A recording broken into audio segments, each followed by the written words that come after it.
It might surprise some to learn that the feast we're celebrating today, the Epiphany, the manifestation of Jesus, is an older feast than the one we celebrated a week and a half ago. Christians began to celebrate this feast before they began to celebrate Christmas, the birth of Christ. Now, why is that?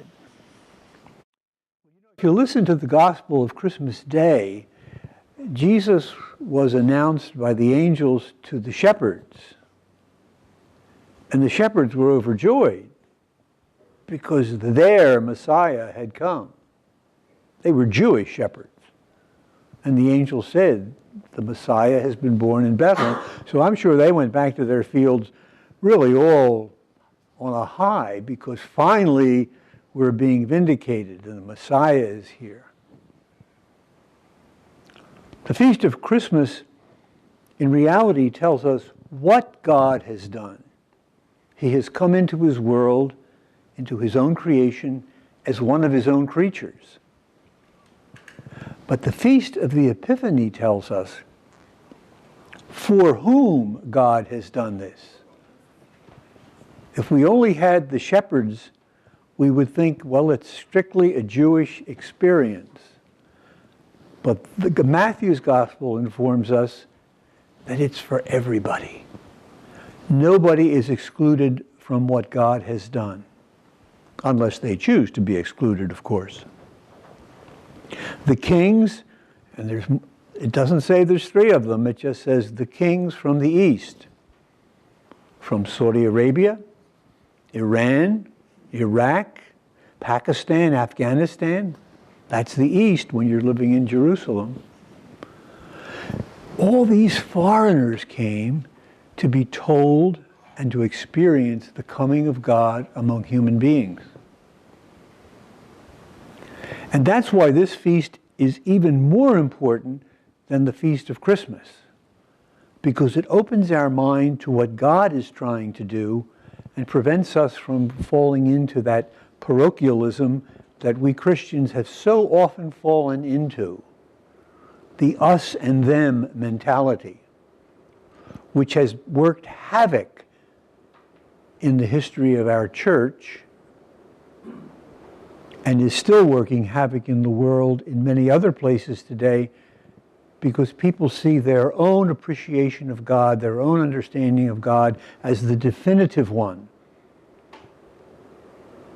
We shake our heads at all these horrors that are going on in Syria, in the Kurdish areas, and we think that's terrible. But we did the same thing centuries ago.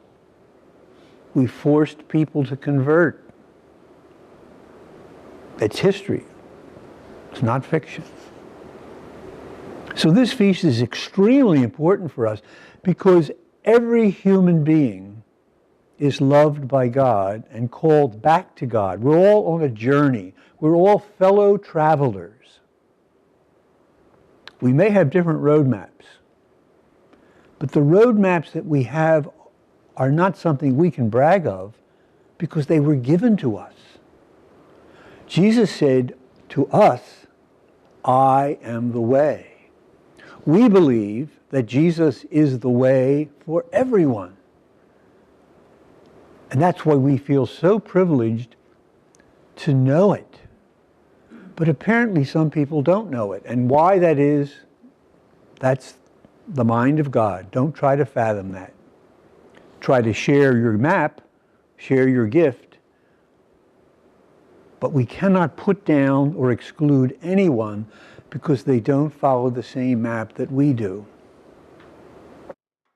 It's interesting that Matthew, who tells us of this opening up of the Christ child to all the world, symbolized by these kings, is also the gospel writer who tells us that this babe in adult life said something to us as his final words. Jesus said, go and tell the good news to everyone in the world. That's our commission, to share what we have received and not to down others because they have not apparently received the same thing. But the God who calls is only one God. No matter what people call him, there is only one God. And he's calling every human being back to him. And he's achieving this through the presence of Christ in the world. It's a mystery for us, and perhaps it's even more mysterious for others, but it's God's gift to us. And the one thing we can learn from the Christmas experience is that gifts are supposed to be shared and not kept.